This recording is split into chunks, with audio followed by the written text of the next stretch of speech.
감사합니다.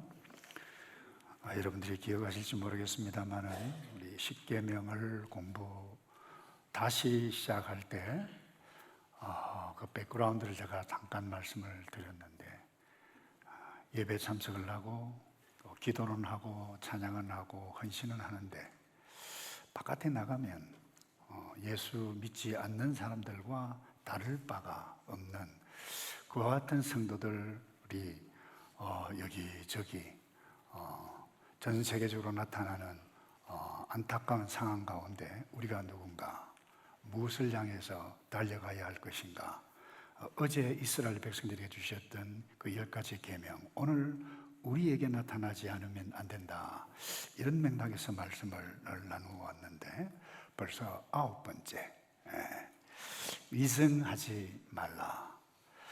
여러분이 오늘 이 위증하지 말라라고 하는 이 의미, 첫 번째 1차적인 의미는 법정에서나 공적인 자리에서 사실을 사실대로 말하지 않거나 축소하거나 과장하는 것, 그것 금하는 것입니다. 여기에 국한되어지는 것뿐만이 아니라 사람과 사람 사이에 사실 아닌 것을 말하는, 진실이 아닌 모든 것들을 말하는 언행을 다 포함되어 있다라고 하는 것을 놓치지 않기를 바랍니다. 간단히 말하면 거짓말하지 말라는 의미입니다. 그런데 오늘날 사회, 자기 자신의 유익을 위해서 거짓으로 포장된 사회, 어떻게 보면 이 극을 달려가고 있다 해도 좋을 것입니다. 거짓으로 포장된 사회, 그리고 그 문화, 누가 만들었나요? 사람이 만들었습니다. 그러나 그 배후에 아주 악한 영 사탄이 있다라고 하는 것을 놓쳐서는 안 됩니다. 하나님께서 선명하게 선악과를 먹는 날에는 정령 죽으리라, 진리를 말씀하셨는데, 이 사탄은 이 뱀을 통해서 이렇게 이야기를 합니다. 창세기 3장 4절입니다. 너희가 절대로 죽지 않을 것이다. 거짓말입니다. 이는 너희가 그것을 먹는 날에는 너희가 눈이 멀어서 너희가 선과 악을 아시는 하나님처럼 될 것. 명백한 거짓말입니다. 그런데 사람들이 이 아담과 하와 이 거짓말에 따랐어요. 이유가 뭡니까? 자기에게 유익이 있기 때문입니다. 이 거짓의 두목, 이 사탄은 오늘도 동일하게 산부 예배 드리고 있는 저와 여러분들에게도 동일하게 거짓말합니다. 그 거짓말하는, 거짓으로 포장된 그 세상 문화에 속아 살 수 있습니다. 그리고는 그 속은 그 생각, 그 말을 우리 스스로 또한 하게 되어지고 그렇게 따르게 되어집니다. 근본적인 거짓말 가운데 하나는 이것입니다. 너 인생의 주인은 너 자신이야. 너의 행복을 위해서 너가 선택해. 명백한 거짓말입니다. 여러분이 주인이 되면 반드시 불행합니다. 결혼 꼭 해야 돼, 안 해도 돼. 해도 불행, 안 해도 불행.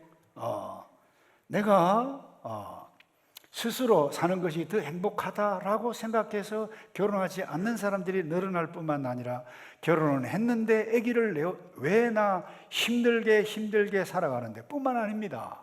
남자로 태어났는데 나 이제 여자로 불러줘 라고 하는데, 남자로 부르면 고발당해서 선생님 보직 해임을 당하는 이와 같은 세상, 거짓된 세상 문화에 살고 있습니다. 이런 문화 가운데 살게 되어지면 여러분들이 거짓된 생각을 하게 되어지고 거짓된 말을 하게 되어진다는 것입니다. 여러분, 이 그럴싸한 거짓말에 속으면 여러분들도 다시 이야기합니다만 그와 같은 생각들을 하게 되어지고 그런 거짓말을 하게 됩니다. 그 결과는 반드시 후회합니다. 불행합니다. 오늘 이 9번째 계명, 어떤 의미입니까? 말 그대로 거짓 증거하지 말라는 의미입니다. 다시 설명합니다. 법정에서 증인으로 섰는데 이 증인의 말 한마디가 따라서 판결을 뒤집을 수 있고 사람을 살릴 수도 있고 죽일 수도 있습니다. 그만큼 이 정언의 위력은 중요하고 큽니다. 그것을 잠언 29장 18절 이렇게 말씀합니다. 이웃에 대해 불리한 증언을 하는 사람은 방망이나 칼이나 뾰족한 화살과 같다. 무슨 말입니까? 그 증인의 말, 왜곡되어서 다른 사람을 유죄 판결을 하고 죽이게 되어지는 그와 같은 말은 다른 사람을 죽이는 방망이, 화살, 칼과 같다고 무섭고 중요하다라고 하는 사실을 말씀해 가고 있습니다. 그래서 한 사람의 증언만을 듣지를 않습니다. 두세 사람 이상의 말을 듣는 이유가 바로 여기에 있습니다. 그래서 이 재판에, 이 증인의 말을 왜곡되게 할 수 있도록 어떤 사람들은 판사에게 뇌물을 주고, 그리고 이 증인에게 뇌물을 주는데 그것을 행하지 말라고 신명기 16장 19절에 이렇게 말씀합니다. 정의를 왜곡하거나 편견을 가지지 말라. 뇌물 받지 말라. 뇌물은 현명한 사람들의 눈을 감기고 의인들의 말을 왜곡시킨다. 그러니까 이 9번째 계명은 무엇에 관한 것인가요? 사람의 생명을, 그리고 사람의 인격과 삶을 보호하는 데 있다는 거예요. 그런데 이 9계명에 또한 이웃, 그 이름과 명예를 보호하는 데 그 의미가 담겨져 있다라고 하는 것을 놓치지 않기를 바랍니다. 그래서 거짓말하는, 법정에서 거짓말하는 것뿐만 아니라 일상생활에서도 거짓말하지 말 것을 선명하게 가르치고 있는데, 잠언 19장 5절에 이런 말씀이 있어요. 가짜 증인은 벌을 피하지 못하네요. 그 다음에 거짓말을 잘하는 사람도 벌을 피하지 못할 것이다. 그러니까 그 사람의 인격을, 그 사람을, 명예를 보호하기 위해서 바른 마음을 가지고 말을 하라고 하는 거예요. 근데 예를 들어 아내가 TV를 보고 있는 남편에게 고개를 쏙 내면서 여보 내가 예뻐, 김태희가 예뻐 이러는데 손을 닦으면 당연히 당신이 이쁘지, 이걸 두고 거짓말하고 있네, 이렇게 말을 하기는 쉽지 않을 것입니다. 그따 대고 머리 치워라, 김태희, 예쁜 김태희 안 보인다, 이렇게 말을 할 수 있는 노릇은 아니잖아요. 이웃의 인격, 명예를 보호하는 말을 해야 한다는 거예요. 이웃이기 때문에. 그 사도 바울은 에베소 성도들에게 이렇게 권면을 냈어요. 4장 25절입니다. 그러므로 여러분은 거짓을 버리고 각자 자기 이웃과 더불어 진실을 말하십시오. 그 다음에 왜냐하면 우리가 서로 한 몸의 지체이기 때문에, 배우자 지체이기 때문에, 믿음의 형제 자매 지체이기 때문에. 그래서 바른 마음, 선한 마음을 가지고 바른 말을 할 때에 그 이웃, 그 사람을 세워 간다는 것입니다. 이것이 여기 의미에 담겨져 있다라고 하는 것 놓치지 않기를 바랍니다. 그런데 우리는 어때요? 다른 사람에 대해서 선하게 말을 하고 좋은 점이 많이 있으면서도 불구하고 그야말로 쪽지게처럼 못된 것을 드러내어서 이야기를, 부정적으로 이야기를 합니다. 이와 같은 것들이 계속 하다 보면, 발전하다 보면 그 편견이 확실하게 되어지고 그 편견이 진리인 것처럼 그 말을 계속 해가면 위증하는 것입니다. 중상모략하는 것이라는 것입니다. 9계명을 어긴다는 거예요. 그러니까 여러분, 근데 사람들이 왜 거짓말을 하죠? 감정이 상하면 다른 사람에 대해서 거짓말을 하게 됩니다. 의견이 다릅니다. 감정이, 기분이 나빴어요.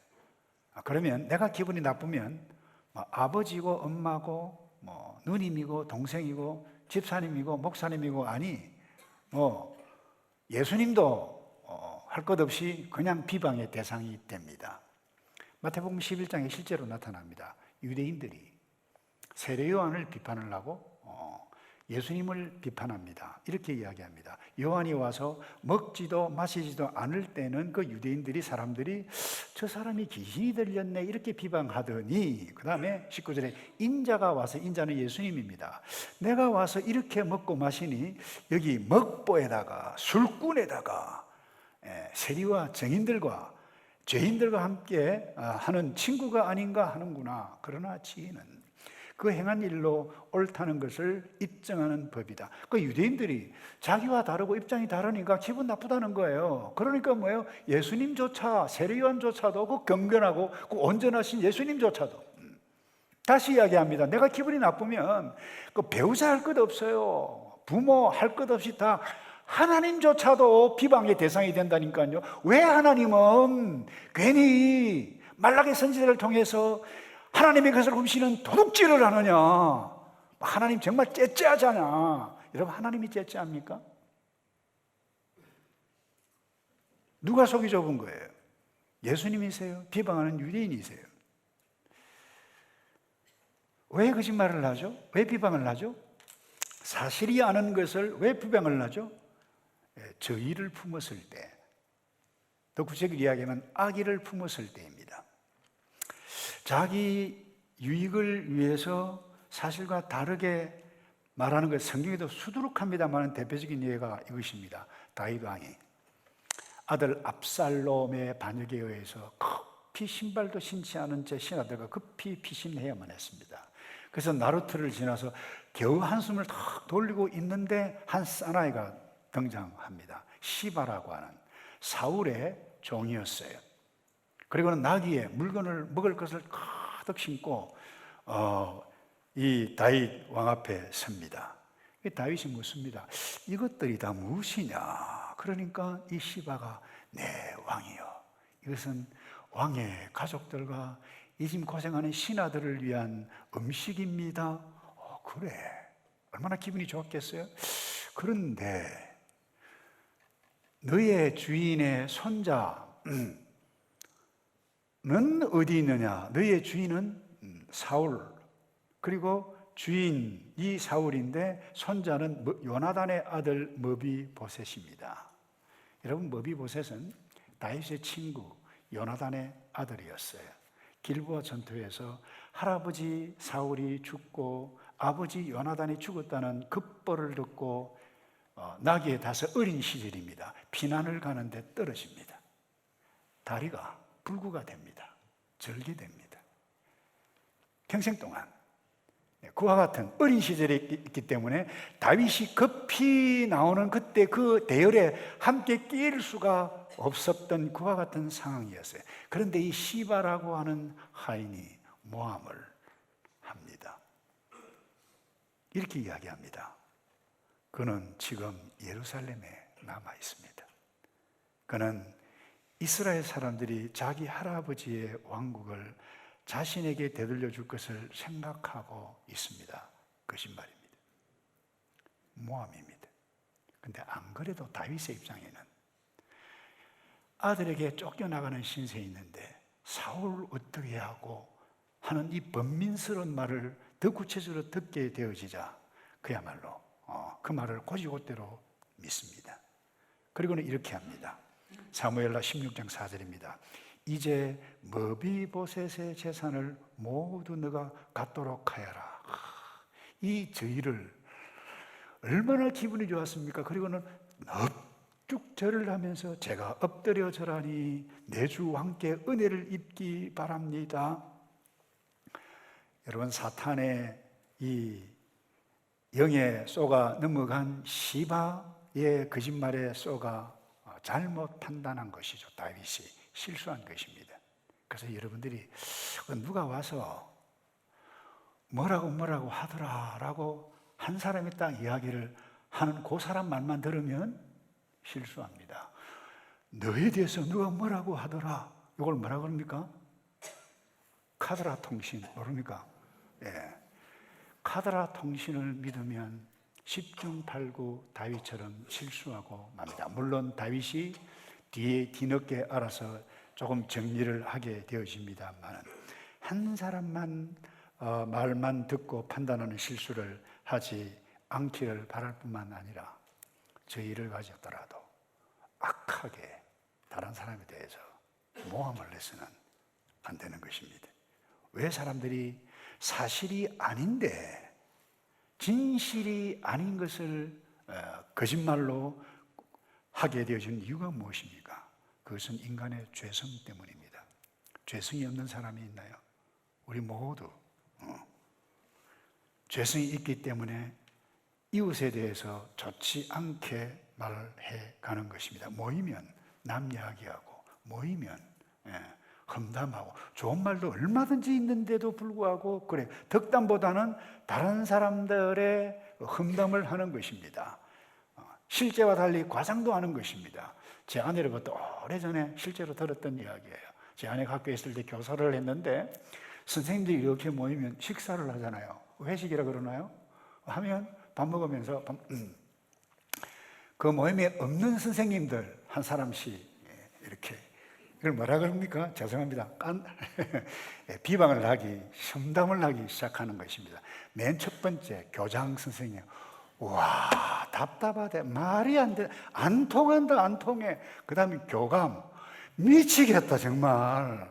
그 다음에 교무주임, 그리고 없는 박 선생, 김 선생, 이 선생 이야기하다가 나중에는 선생님 다 날라갔으니까 학교 교문 지키는 수의까지 험담을 하는 거예요.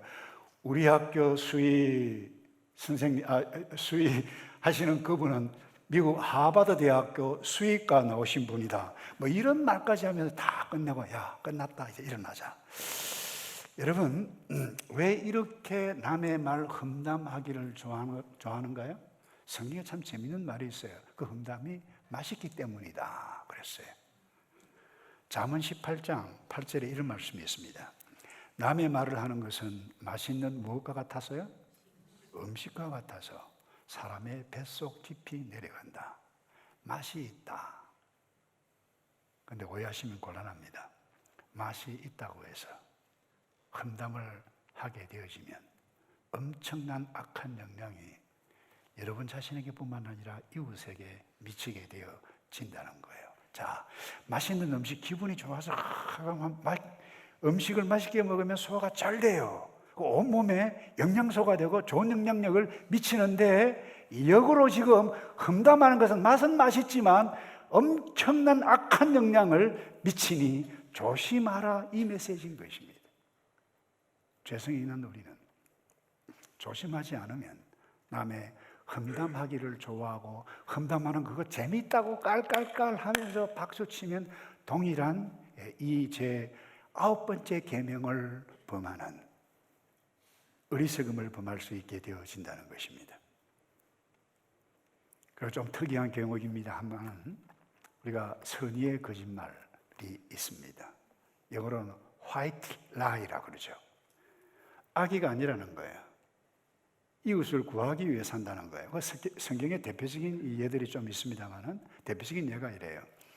그 애굽 악한 바로 정부 종살이를 하게 되어졌을 때 이 히브리 민족이 점점점 이 인원수가 많아지니까 큰일 나겠다 이렇게 하다가, 그래서 이 악한 바로가 이상한 인구 정책을 내어놓습니다.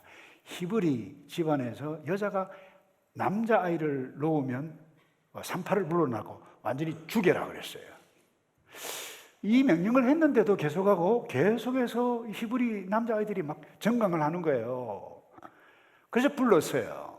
묻습니다. 그런데 이 십부라 부하가 뭐라고 이야기합니까? 히브리 여자들은 너무너무 건강해가지고 우리가 가기도 전에 이미 뭐예요? 아기를 쑥쑥쑥쑥 잘랐다는 거예요. 거짓말입니까? 사실입니까? 예. 거짓말, 사실과 달랐어요. 그리고 기생을 라합도 거짓말을 합니다. 정탐꾼이 들어왔어요. 숨겨줍니다. 정탐꾼이 있느냐? 모르겠다, 갔다. 거짓말을 했어요.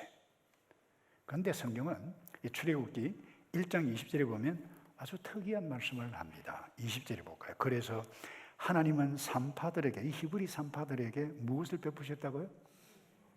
좀 이상하지 않습니까? 와, 이 구계명과 맞지 않는데? 그럴 수 있어요. 그렇게 흑백 논리로 접근해 가기는 어려운 세상이라고 하는 것을 인식해 가야만 합니다. 이스라엘 백성들은 번성하고 매우 강해졌습니다. 그럼에도 불구하고 중세신학자였던 어거스틴은 그 어떤 경우에서라도 거짓말을 해서는 안 된다, 이유는 사람이 죽을지라도 영혼까지는 죽일 수가 없지 않느냐. 굉장히 근본적인 주기입니다. 근데 재고의 여지가 있어요. 여러분이 아시다시피 독일 나치 정부 히틀러 이 유대인들을 죽이기 위해서 홀로코스트라고 그래요.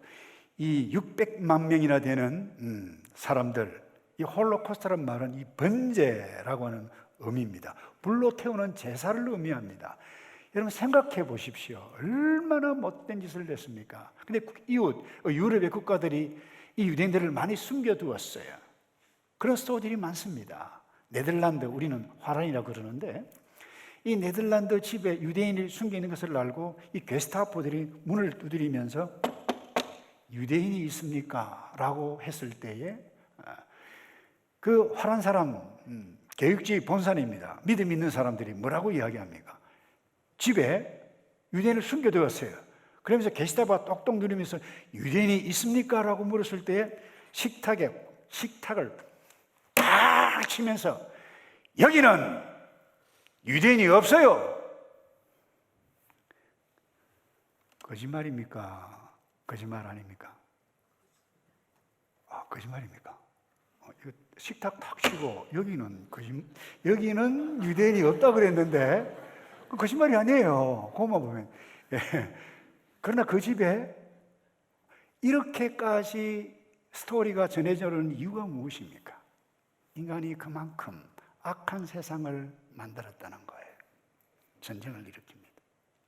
거짓, 살인, 모든 일들. 여러분, 왜 이 계명을 주셨습니까? 아니, 왜 하나님께서 이스라엘 백성들이 오늘 3부 예배 드리고 있는 저와 여러분들에게 이 10계명을 말씀합니까? 이유는 딱 하나입니다. 하나님의 백성이 바른 행복을 누리도록 하기 위해서 이 10계명을 주셨지, 이 10계명을 우리에게 부담스럽게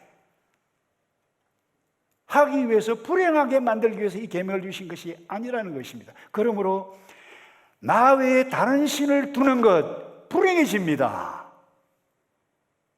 우상을 숭배하는 것, 함부로 말하는 것 불행해진다는 거예요. 안식일을 지키지 않으면, 돈 더 버는 것 같는데 안식일을 지키지 않으면 나의 백성이 너에게 불행이 오기 때문에 주신 말씀이에요. 부모를 공경하라.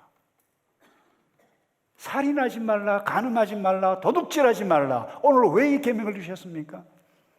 우리에게 부담을 주기 위해서요?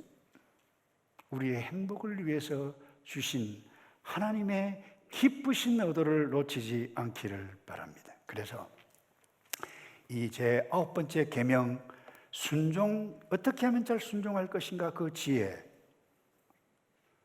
그것을 두 가지 나누고 말씀을 마무리하겠는데, 먼저 여러분, 거짓말의 종말을 알고 내가 어떤 상황이 올지라도 나는 정직한 말을 해야 되겠다, 훈련하고 또 다짐해야만 합니다. 그런데 누가 와서 딱 한 번이야, 한 번만 이렇게 이야기만 해줘. 진실이 아닙니다. 한 번이라니까. 근데 한 번이지만 여러분, 한 번이 한 번으로 끝나지 않습니다. 영원히 남습니다. 다시 이야기합니다. 한 번의 거짓말이지만 영원히 남습니다. 거짓말의 최후는 엄청납니다. 시편 기자가 이렇게 말씀합니다. 시편 101편에 속이기를 일삼는 사람은 내 집에 있지 못하고 거짓말하는 사람은 내 앞에 서지 못할 것입니다. 하나님 앞에 서지 못합니다. 아나니와 삽비라를 기억하십니까? 초대교회 공동체, 예수를 믿었던 메시아닉 주, 그들은 예수 그리스도가 하나님의 아들이다라고 고백을 하면, 예수님을 믿으면 그 가문에서 쫓겨나야 하는 사람들이 많았습니다. 그러니 먹을 것이 없고 가난한 사람들이었어요. 가난한 사람이 워낙 많다 보니까 어떤 한 부자, 요셉이라고 하는 부자가 교회에 딱 들어가 보니까 가난한 사람들이 너무 많아요. 그 자기의 재산을 다 팔아서, 땅을 다 팔아서 사도 앞에 놓고 가난한 사람들을 나눠주십시오라고 했어요. 그러니 이 사람 이름이 바나바, 위로의 아들이다, 권위자다, 그러면서 바나바 했어요. 그러니까 이와 같은 상황 가운데서 이 아나니와 삽비라도 나도 저 바나바처럼 저렇게 인정받았으면 좋겠다, 왕짱이다, 이런 유혹이 있었던 것 같아요. 그래서 선한 마음을 가지고 자기도 재산을 팔았는데 일부만 바쳐놓고 전부 다 바친 것처럼 포장을 했네요. 그때 베드로가 한 말이 무엇입니까? 어찌하여 사탄이 너 마음에 가득하여 너가 성령을 속이고 땅값 얼마를 감추었느냐? 어쩌면 이분들이 한 번 거짓된 행위를 했는지 모르겠습니다. 한 번으로 끝나는 것이 아닙니다. 그들은 이 말 떨어지지 무섭게 그들은 즉사하고 쫓겨나야만 했을 뿐만 아니라 오늘도 이 강단을 통해서 아나니아, 삽비라, 거짓의 최후가 계속해서 전해지고 있습니다. 그들의 최후는 어제나 지금이나 충격적입니다. 그러므로 할 수만 있으면 정직하게, 할 수만 있으는 게 아니라 나는 앞으로 하나님의 백성이기 때문에 정직하게 말을 해야 되겠다. 여러분 이런 이야기 하세요. 한 나라에 왕이 있었어요. 하루는 감옥소 시찰을 갔어요. 죄수들을 불러놨어요. 그래서 앉아 있었어요. 앉아 있는데 자네는 여기 어떻게 감옥소에 오게 됐느냐. 그러니까 왕이요, 제가 친구들의 게임에 빠져가지고 꼬임에 빠져가지고 이 감옥소에 오게 되었습니다. 정말 억울합니다. 그런가? 자네는 어떻게 왔는가? 이러니까 이 친구도 그렇게 이야기해요.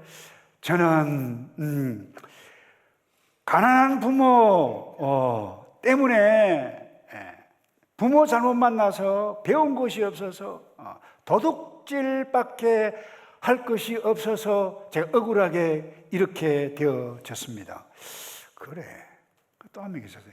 자네는 여기 어떻게 왔는가? 그러니까 이 친구는 고개를 푹 숙이면서 제가 실수로 못된 죄를 지어서 여기에 오게 되어졌다라고 하는 말을 딱 듣자 이 왕이 잠깐 멈칫 생각하다가 갑자기 고함을 꽥 지릅니다. 여기는 다 억울한 사람들만 모였는데 너는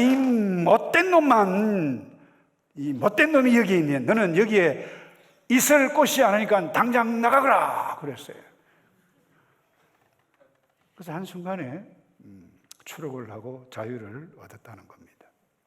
처녀가 애를 낳아도 핑계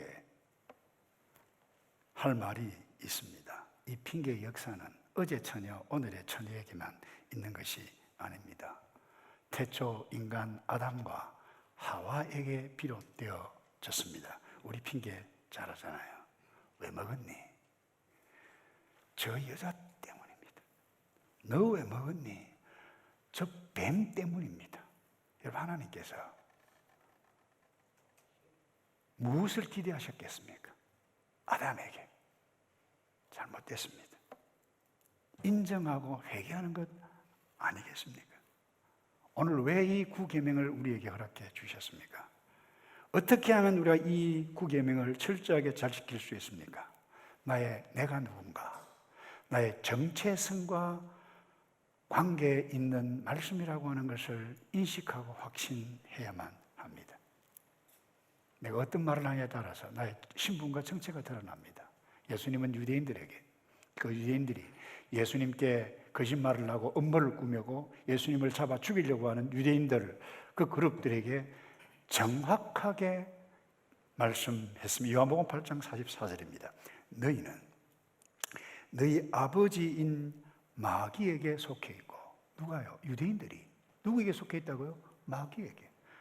그들은 육체적으로 하나님의 언약의 백성들이었습니다. 많은 예수님께서 선명하게 거짓말을 하고 음모를 꾸미는 유대인들에게 너희 아비는 마귀니라 그렇게 이야기했어요. 그는 거짓말을 할 때마다 자기 본성을 드러낸다. 이는 그가 거짓말장이며 거짓의 아비이기 때문에, 너는 거짓의 아비에 속했기 때문에 너희가 거짓말을 한다는 거예요. 여러분, 거짓말의 근원은 내가 아닙니다. 거짓으로 포장된 세상 문화에 속해 있을지라도 여러분들이 거짓된 생각을 하고 거짓말을 하게 되어지면 여러분의 정체는 진리이신 하나님께 속한 사람들이 아니라는 거예요. 마귀에게 속했다는 것입니다. 마귀에게 속한 사람은 그 거짓말이잖아 정죄를 하더라도 합리화를 시킵니다. 여러분 기억하시기 바랍니다. 거룩하신 하나님은 도무지 상종할 수 없는 저와 여러분 악한 인생들 상관하시기 위해서, 상종하시기 위해서 이 땅에 인간의 몸으로 있고 예수님께 오셨습니다. 예수님께 십자가의 피를 돌아가셨습니다. 그 피로 우리의 모든 죄악을 다 덮으시고 깨끗하게 해 주셨습니다. 새로운 사람입니다. 그 사도 바울은 이 복음의 진리를 믿고 있는 에베소 성도들에게 이렇게 이야기를 했습니다. 에베소서 5장 8절입니다. 다 같이 이 말씀을 읽을까요? 시작.